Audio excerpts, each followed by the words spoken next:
그래서 많은 분들이 올랐다, 너무 많이 올랐다, 그러니까 이게 조정될 거다, 네. 이것만 가지고 근거를 삼긴 어렵다. 저의 의견을 말씀드리면 거품 아니다라기보다는 거품인데 거품이 꺼지지 않을 것이다라는 거죠. 이 AI는 거품이 아니라 사실은 이제 시작이다라고 얘기하는 것이 전혀 이상한 게 아니다. 그러니까 쉽게 말하면 AI 거품론이 거품이다.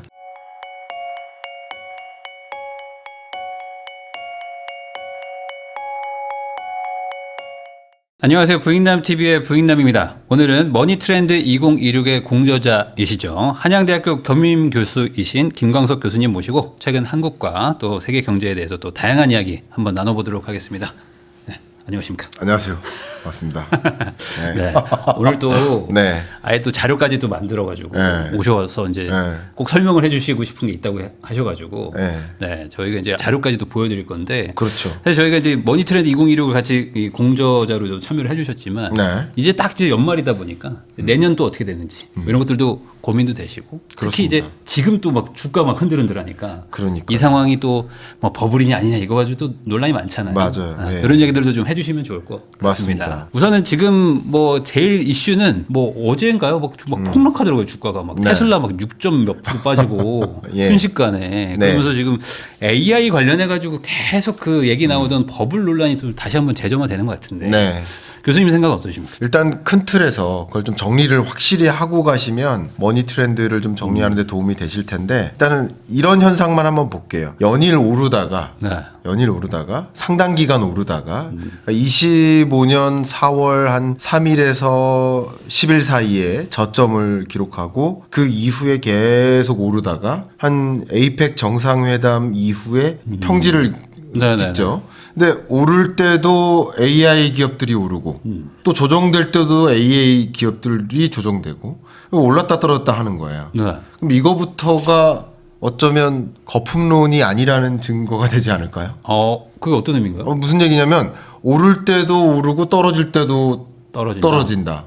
거품론이라고 한다면 나머지 주식들이 오를 때 거품론에 해당되는 AI 기업들은 계속 떨어져야 되는 게 아닐까. 일단 지금부터 가볍게 들어가는 겁니다. 이제 구체적으로 들어갈 것이겠지만 AI 거품론에 무게를 두는 뭐 여러 근거들이 있습니다. 그 근거들도 한번 확인해보고 네. 그리고 AI 거품론 아니다라는 또 주장의 근거들도 한번 확인해보고 네. 그걸 한번 저울질해보면 어떨까. 그래야 여러분들도 보는 시야를 좀 갖게 네네. 되시지 않을까. 뭐 그런 의견을 지금부터 한번 드려보고 싶어요. 네. 그러면은 뭐 준비된 자료 같은 걸로 한번 네. 뭐 얘기를 한번 해볼까요? 네. 그럼 뭐 첫 번째 질문은 아마도 거품론이죠. 네. 자, 한번 보겠습니다. 일단 첫 번째 거품론이 등장하게 된 가장 대표적인 배경, 가장 간단한 게 테크 기업에 너무 많은 자금이 쏠린 거 아니냐.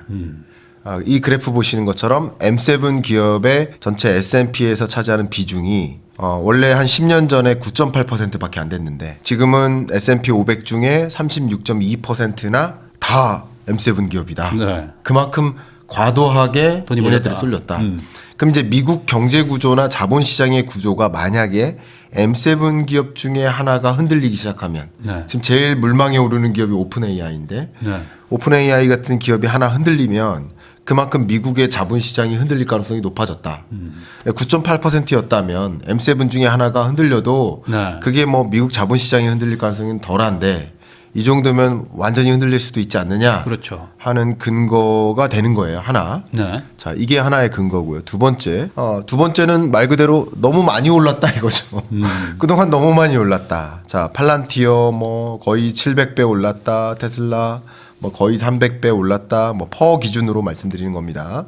그런데 미리부터 이 부분에 대해서 제가 지적을 한번 해본다면 이 퍼가 예를 들어서 작년 이맘때 팔란티어가 뭐 300배 올랐을 때 네. 그때도 거품이에요. 네네네. 그죠? 300배도 거품이고 600배도 거품이에요. 그렇죠. 그럼 800배도 거품이에요. 근데 단순히 퍼가 뭐 50배, 30배도 거품이니까. 그죠? 네. 그냥 단순히 퍼가 높다는 것만으로도 그 거품이 무너질 거라고 판단하기에는 근거가 없는 거예요. 이것만으로는. 그래서 많은 분들이 올랐다, 너무 많이 올랐다. 그러니까 이게 조정될 거다. 네. 이것만 가지고 근거를 삼긴 어렵다. 근데 어쨌든 많이 올랐으니까 조정되지 않겠느냐라는 뭐 근거 중에 하나로 쓰이고 있는 겁니다. 네. 근데 많은 분들은 저도 이제 대중분들을 많이 뵈면 많은 대중분들은 여기서 많이 근거를 갖는 거죠. 이만큼 올랐으니까 뭐 조정되는 거 아니겠냐. 그러니까 저희 1년 버는 돈에 지금 700배만큼 주가가 비싸다는 거잖아요. 그렇죠. 그러니까 예. 700년을 벌어야 지금 주가인데 너무 고평가 아니냐? 그렇죠. 네, 그 예, 논란이네요. 그런 근거가 있는 겁니다. 네. 자, 어쨌든 일단은 AI 거품론의 주된 근거를 나열하면 뭐 한 10가지 되겠지만 그 중에 한 3가지를 한번 추격해 보면 사실 가장 근거가 있는 게 이 세 번째예요. 세 번째. 예, 순환 투자 때문입니다. 재밌는데 오픈 AI는 마이크로소프트에, 네. 또 마이크로소프트는 엔비디아에, 네. 또 엔비디아는 코어위브에, AMD에, 오라클에 서로 투자하고 서로 고객이 되고 네. 서로 그러는 거예요. 이게 순환 투자 구조예요. 조금 더 구체적으로 보면 사실 그래프가 이래요. 가장 대표적인 예가 오픈 AI가 나 데이터 센터 필요해요. 그러니까 엔비디아가 그래 나 이만큼 투자할게. 네, 데이터 센터 줘. 이만큼 투자할 테니까. 그러니까 오픈 AI가 그러면은 그 데이터 센터 질 때 필요한 GPU 엔비디아 거 쓸게. 네. 뭐예요? 투자 너네 거 받고 고객 내가 너네 고객이 될게. 돌려막기일 수 있잖아요. 돌려막기. 나쁘게 얘기하면 돌려막기. 네. 좋게 얘기하면 뭐 순환 투자.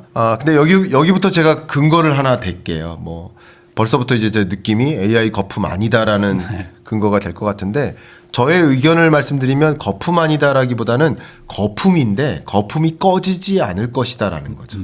왜 꺼지지 않는다는 말씀드릴 거고 네. 그 꺼지는 것은 AI 거품 때문에 꺼진다가 아닌 겁니다. 다른 이유 때문에 꺼지는 거지 AI 거품론 때문에 AI 거품이 꺼진다고 보진 않아요. 네. 그 부분은 제가 좀 이따가 말씀 쭉 드리도록 하겠습니다. 근데 여기서 제가 뭐를 강조하고자 하냐면 순환 투자가 아닌 게 있는가라고 지적을 해보고 싶어요. 그러니까 우리가 살아가고 있는 인류가 순환 투자가 아닌 게 없어요.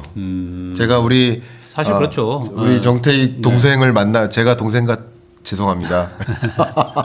동생을 만나면 뭐를 이렇게 뭐 선물 받는단 말이에요. 선물 받으면 또 제가 밥 한 번 살 수 있고. 그렇죠. 이게 순환 투자에 우리가 살아가는 이웃집에다가 부침개 붙여서 주면 그 접시에 그냥 오지 않아요. 과자 몇 개 얹어줘서. 그렇죠.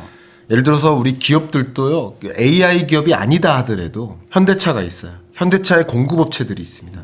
그럼 공급업체들이 뭔가 물건을 공급하죠. 네. 이 공급업체들은요 100% 현대차만 타요. 정말로요. 제가 농담하는 게 아닙니다. 네네네. 오히려 현대차 기업들의 직원들보다 현대차 공급업체들이 더 많이 현대차를 타요. 네. 이게 순환 투자 구조입니다. 이게 일종의 서로 네, 고객이 아주 단순하면. 단순화해서 말씀드리는 네네. 겁니다. 제가 예를 들면 자영업체가 술집을 열어요. 네. 술집 열면 하이트 진로에서 돈을 빌려줘야 돼요. 무이자 대출을 해줘요. 네네. 대출을 해주지만 예를 들어서 간판이나 여기 이렇게 뭐죠? 메뉴판 같은 거에 하이트 진로 마크 하죠. 하면서 이게 서로 뭐 해주는 거예요. 우리 물건 사주고 네. 서로 빌려주고. 대출해줘. 이게 그러니까 우리가 살아가고 있는 정말 여러분들이 하고 계시는 업종이든 잘 알고 계시는 업종이든 모든 산업에 걸쳐서 순환 투자가 이루어지고 있는데 이 순환 투자 그 자체가 문제가 있다라고 보시면 안 된다는 거죠. 다 순환 투자인데 오히려 이렇게 생각하시면 좋겠죠. 야, M7 기업끼리 혹은 빅테크 기업들이 가장 유망하다고 볼 수 있는 그런 업태끼리 자기네끼리 유망한 산업에 다 서로 투자하고 있네. 네. 근데 더 중요한 것은요, 이들 기업들이 순환 투자하고 있는데 돈이 부족해서 메꾸고 있나를 봐야 되는데 지금 캐시플로우가 넘쳐나고 있습니다. 그 부분이 중요한 팩트입니다. 어쨌든 이게 AI 거품론의 근거고요. 저는 이제 거품론의 근거들을 가지고 주로 아니다라는 관점에서만 말씀드렸는데 또 AI 거품론이 아니다라는 근거는 또 따로 마련되어 있습니다. 네. 근데 이제 거품이라는 건 결국에 그러니까 모래성 같은 거라는 거잖아요. 그러니까 근거 없는 거라는 거잖아요. 네. 정확하게 그 본질로 들어가면. 근데 이 회사들은 실제로 돈을 지금 잘 벌고 있잖아요. 네. 돈도 잘 벌고 이제 돈 잘 버는 걸로 이제 미래 먹거리에다가 투자하고 있는 개념이니까. 그렇죠. 어찌 보면 돈이 끊기면 붕괴가 될 수 있겠지만 돈을 잘 버는데 이게 어떻게 이 거품이 사그라질까? 뭐 이런 의문은 있어요. 너무 중요한 말씀 주셨어요. 그래서 지금부터는 AI 거품론이 아니다라는 네. 제가 갖고 온 근거를 좀 들어드릴게요. 네. 그러니까 쉽게 말하면 AI 거품론이 거품이다. 라는 제 너무 근거를 과도하다. 네, 너무 과도하다. 한번 말씀드릴게요. 첫 번째는요. 아까 이 왼쪽 그래프랑 비슷한 걸 보여드렸는데 M7 기업을 중심으로 시가총액에서 너무 많은 비중을 차지한다. 비슷한 그래프예요. 근데 리턴을 보면요. 전체 산업 생태계에서 S&P 기업 중에 M7 기업이 돈을 다 벌어요. 사실은. 네. 그러니까 지금 돈 버는 리턴 전체 중에 71%를 이 M7이 벌고 있는 거예요. 네. 근데 그거 치고는 주가가 덜 오른 거예요. 상대적으로. 네, 그런 관점도 생각해 보면 수익 주식 시장에서의 기여가 이렇게 30% 넘게 오른 게 말이 돼라고 생각할 수 있지만 미국의 돈 번 것을 수익 기여를 생각해 봤을 때는 오히려 리즈너블하네라고 생각해 볼 수도 있는 거예요. 그래서 오히려 이게 건전한 산업 생태계다라는 것을 말씀드리고 싶은데 더 구체적인 근거 드리겠습니다. 이게 건전한 생태계예요. 이제 제가 부익남 TV에 나왔지만 우리 경제도 한국 경제도 과도하게 부동산 시장에 돈이 몰리는 것은 옳지 못하다라는 지적이 있잖아요. 저도 일정 부분 굉장히 공감합니다. 과도한 돈이 부동산 시장에 쏠리면 그만큼 제조업으로 돈의 이동을 막아요. 그러니까 지금 그런 작업을 하고 있잖아요, 현 정부가. 근데 미국은요, 여기 보세요. M7 기업 중심으로 돈이 쏠린 만큼 이들이 캐피털 익스펜디처 엄청나게 자본 투자를 하고 있습니다. 또 보세요. 이들이 자본 투자를 하고 있어요. 이게 건전한 생태계라는 거예요. 그러니까 이들이 투자하고 있는 자본 투자가 어딜까요? 미래 유망 산업에. 그러니까요. 그리고 이들이 순환 투자하고 있다고 말씀드렸는데 이게 유망한 산업에 집중적으로 투자하다 보니 자기들이 보고 있는 이들 기업들이 투자하고 있는 그 영역이 유망한 산업인 거예요. 그러니까 그런 관점에서 이게 건전한 산업 생태계라고 해석할 필요도 있지 않을까. 이 부분 저도 제가 말씀드립니다. 그러니까 이상한 데 투자 안 하고 미래 먹거리에 투자하고 있는데 그런 거죠. 뭐가 문제냐. 미래 유망한 산업에 지금 투자하고 있는 거 서로 간에. 자, 그런 거고요. 자, 두 번째, 닷컴 버블과의 차이로 좀 설명을 드릴게요. 이 부분 보겠습니다. 이게 오늘의 핵심이에요. 이 장표가. 네. 2000년대 당시 인터넷 혁명이 일어날 때 네. 그때 인터넷 혁명이 일어날 거야 하면서 인프라 투자를 집중했어요. 그때는 통신망을 깔았어요. 네. 통신망 깔던 회사 시스코 이때 주가가 폭발적으로 상승했죠. 근데 그만큼 어닝이 따라줬어요? 어닝이 따라주지 않았어요. 네. 쉽게 말하면 이 주가와 어닝 간의 격차 이게 버블인 겁니다. 네. 버블이 있었어요. 그때는 닷컴 버블이라고 하는 거예요. 근데 지금은 엔비디아와 어닝이 어떻게 해요? 같이 맞물려 돌아가요. 네. 바로 투자한 만큼 돈을 벌고 있다는 거예요. 근데 왜 투자한 만큼 지금 AI 기업들은 혹은 AI 인프라 기업들은 투자한 만큼 어떻게 바로 돈을 벌 수 있을까? 이게 궁금하시잖아요. 네. 그 궁금증에 대해서 이렇게 답변 드릴게요. 제가 개인적으로는 2013년 이때부터 온라인 쇼핑 데이터를 누적으로 이렇게 추계를 해왔어요. 네. 우리나라 통계청에서 2013년부터 월별 온라인 쇼핑 통계를 발표해 왔습니다. 그때부터 제가 계속 추계를 해왔던 통계인데 다시 말하면 12년까지는 통계가 없는 거예요. 네. 없으니까 2000년에는 몇 퍼센트가 온라인 쇼핑이었습니까? 라고 물어보면 답변할 수 있는 사람은 없는 거예요. 근데 뭐 많지는 않았겠네요. 그렇죠. 네, 그냥 우리가 가정할 수 네, 있다는 네, 네. 거예요. 그래서 세계 다른 나라들과 비교를 해보면 어림잡아 보면 1999년 2000년 이러면은 전체 도소매 판매액에서 온라인 쇼핑 거래액이 뭐 0.12% 네. 요 정도로 추산이 됩니다. 자, 그러면 당장 그냥 생각을 해볼게요. 인터넷에 인프라 투자를 많이 해요.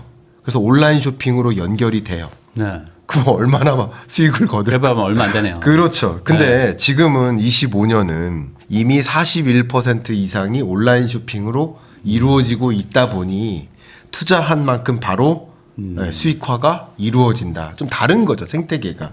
이미 우리는 AI 생태계에 들어와 있다 보니 시설 투자를 한 만큼 바로 수익화가 이어지고 있는 생태계인 것이다. 닷컴 버블 때와 지금 상황과는 좀 차이가 있다. 네. 그래서 이 부분이 오늘의 핵심입니다. 여기에 하나만 더 말씀을 드릴게요. 오히려 AI가 시작이다. AI가 시작이고 데이터 센터가 그냥 완전히 쇼티지예요. 부족 사태예요. 네. 그러니까 정말 많은 기업들이 AI 서비스를 가지고 공급하려고 경쟁하고 있고 경쟁하다 보니 앞단에 있는 데이터 센터 서로 갖고자 난리가 난 거고요. 그럼 데이터 센터를 서로 만들려고 하면 뭐가 필요해요? GPU가 필요하고. 네. 그러니까 GPU가 쇼티지인 거예요.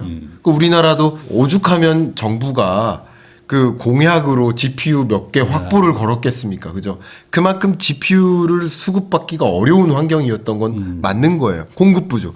GPU만 공급이 부족한 게 아니라 HBM도 공급이 부족한 거고 D램도 부족한 거예요.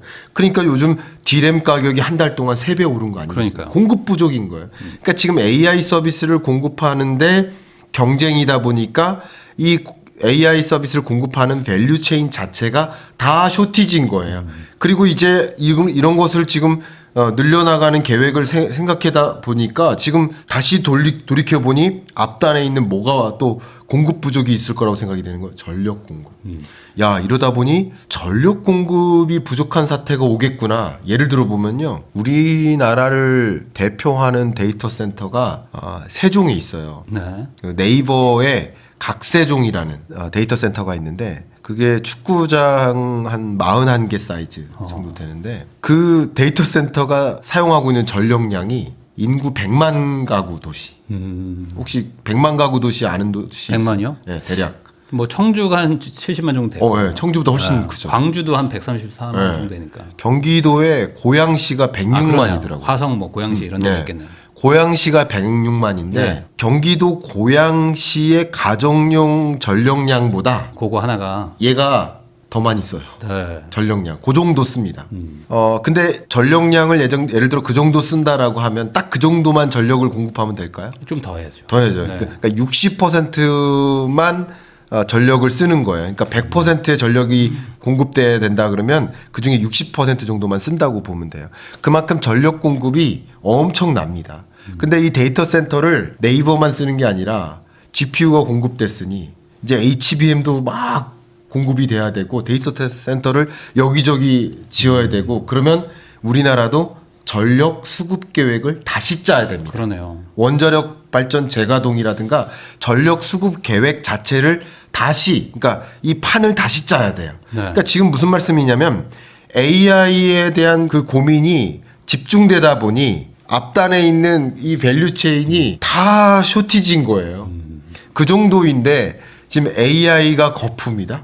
라는 것은 그 거품론이 거품이 아닌가라는 저의 판단이고 그 거품론의 근거가 전혀 없다는 것은 아니지만 네. 뭐 위험한 기업은 있습니다. 과도한 위험하다기보다는 과도한 투자를 하고 있다. 지금 당장 벌어들이는 건 없으면서 과도한 투자를 하고 있다. 그게 이제 오픈 AI인데 네. 근데 그것도 역시 몇몇 그 빅테크 기업들이 양분해 가고 있고 일극화가 아니라 다극화되고 있고 사각화되고 있거든요. 4개 기업이 뭐 그런 모습들을 보면서 이게 거품이 붕괴될 것이다라고까지 판단하기에는 상당히 어려움이 있지 않을까 이렇게 생각합니다. 그러니까 AI 버블의 이제 근본적인 뭐 어떤 뭐 주장 중에 하나가 그러니까 AI에 투자하는 것 대비 돈이 안 될 것이다. 그러니까 지금은 막 경쟁으로 막 6, 7개가 하지만 결국에 한 명이 이겨버리면 나머지 투자만큼 다 줄어들 텐데 그러면 결국에 꺼지는 거 아니야? 뭐 이런 얘기도 있었던 것 같아요. 네, 그것도 굉장히 중요한 말씀이세요. 근데 제가 이런 말씀도 드릴게요. 많은 분들의 지금까지의 고민은 마치 뭐 챗GPT를 만드는 뭐 오픈 AI라든가 네. 이런 기업들이 이제 AI 기업이야 이렇게 생각하시는데 근데 AI 서비스를 제공하는 기업의 범주를 그냥 빅테크 기업이야 AI 기업이라고 한정하지 않았으면 좋겠습니다. 그냥 여러분들이 알고 계시는 모든 기업들이 다 AI 기업이 될 겁니다. 그렇게 생각하시면 좋아요. 저는 정말 많은 기업들을 만나고 있는데 그 기업들이 어떻게 AI로 전환할까를 고민하고 있어요. 이게 경영 전략이에요. 네. 그걸 이제 우리는 흔히 AX라고 하거든요. AI 트랜스포메이션을 고민하고 있습니다. 그걸 경영 전략으로서. 그냥 우리가 알고 지내는 전통적인 기업들마저. 근데 그 AX를 고민하고 있는 기업들이 현재까지 30% 정도밖에 안 왔어요. 아직까지. 그러니까 어쩌면 나 지금은 AI 별로 안 쓰고 있는데 그렇게 생각하시지 마시고요. 예를 들어서 스마트폰이 AI 스마트폰이 되는 거예요. 자동차가 AI 자동차를 쓰는 거예요. 네. TV가 AI 자동차가 되는 거예요. 그러니까 여러분이 일상 자체가 그냥 모든 것이 AI가 융합된 그 제품을 쓰고 서비스를 이용한다. 유튜브를 지금 이용해서 이 영상을 보고 계신 AI를 이미 이용하고 있는 거죠. 네. 예, 그렇게 생각하시면 전반에 걸쳐서 AI가 활용되고 있다. 이렇게 가정하시는 게 더 이해가 빠르시지 않을까. 저는 그렇게 의견을 드리고 싶습니다. 그렇게 생각하면 아직 뭐 적용 안 된 분야가 뭐 70%도 더 넘게 있으니까 네. 네. 뭐 그런 부분까지 뭐 그리고 지금 뭐 휴머노이드 로봇 같은 것들도 아직 뭐 초기 단계고 다 하여간 AI랑 다 엮여 있는 거잖아요. 어찌 보면 모든 것들이. 지금 중요한 부분을 말씀 주셨어요. 거기서 이제 한 단계 더 나아가는 게 지금까지는 이제 아까 논했던 챗 GPT를 대표로 하는 AI 기업들도 대부분이 다 PC 안에 들어가 있는 거잖아요. 네. AV 형태로. 소프트웨어의 형태로 들어가 있는 그러니까 PC나 스마트폰 안에 스크린 안에 들어가 있는 영역이었어요. AI가 이제는 이 환경으로 나와요. 물리적 공간으로 나와요. 그걸 이제 피지컬 AI라고 표현하는데 그 피지컬 AI가 26년에 화두가 됩니다. 그쪽으로 소위 돈의 이동이 집중될 거라는 거예요. 그게 머니 트렌드인 거예요. 소위 네. 말하는. 그래서 그 부분을 좀 관심 가지시면 좋겠고 엔비디아가 왜 한국에 GPU를 공급하려 했을까? 물론 한국도 엔비디아로부터 GPU를 공급받으니까 좋은 거지만 네. 엔비디아도 왜 한국을 선택했을까? 그 서로 간에 이거는 비즈니스 거래니까 네. 왜 선택했을까를 봐야 되는데 한국에는 앞단에 있는 HBM과 소위 메모리 반도체를 공급하는 두 개 기업이 있는 거예요. 네. 그러니까 쉽게 말하면 GPU가 없으면 AI가 없다고 생각할 수 있겠지만 네. HBM이 없으면 또 AI가 없는 거예요. 그렇죠. 어차피 안 되는 거죠. 그러니까 우리나라가 없으면 이 AI가 안 되는 거예요. 엔비디아도 우리나라가 필요한 거예요. 네. 그러니까 이제 앞단에 있는 GPU 더하기 HBM이 필요한 건데 우리나라가 HBM 세계 시장에 지금 82% 정도 차지하고 있거든요. 그러니까 우리나라 없으면 안 돼요. 네. 더군다나 이게 더해지면 끝나는 게 아니라 이게 더해진 다음에 이 반도체가 어딘가에 들어가야 되는데 중요한 게 우리나라가 모바일 폰 1위잖아요. 또 삼성전자가 만드는 게 이 어플라이언스, 스마트홈 어플라이언스. 이게 지금 삼성전자가 추구하는 거예요. 그러니까 스마트 홈을 만드는데 집안에 있는 모든 가전이 다 AI화 되는 거예요. 역시 현대차한테도 GPU 공급하는데 현대차가 만드는 자동차가 GPU 들어. 역시 로봇도 마찬가지, 네이버도 마찬가지. 이게 결과적으로 생각을 해보면 지금 엔비디아가 고민하고 있는 게 디지털 트윈인데 물리적 공간 안에 있는 자동차를 컨트롤한다. 그럼 자동차를 컨트롤하려면 이 플랫폼, 디지털 플랫폼 안에서 물리적 공간에 있는 기계를 컨트롤하기 위해서 디지털 공간 안에서 뭔가를 컨트롤. 이게 무슨 말이냐면 공장을 컨트롤하기 위해서 태블릿 PC에서 조절하는 거예요. 네. 농장을 태블릿 PC에서 조절하는 거예요. 자동차를 태블릿 PC에서 조절한다고 생각하시면 돼요. 이게 디지털 트윈의 개념인데 엔비디아가 지금 미래 비즈니스로 고민하고 있는 게 디지털 트윈이에요. 그러니까 코스모스 플랫폼이에요. 디지털 트윈이니까 그 플랫폼을 완성시키기 위해서는 한국과 협업을 할 수밖에 없어요. 그러니까 그 과정에서 피지컬 AI라는 이 시장에서의 기회까지 또 생각을 해보면 이 AI는 거품이 아니라 사실은 이제 시작이다라고 얘기하는 것이 전혀 이상한 게 아니다. 이렇게 의견 드리고 싶습니다. 그래서 오히려 AI는 지금 이제 시작 단계인데 버블을 논하기에는 아직 멀었다. 이렇게 얘기를 해주신 것 같습니다. 그렇습니다.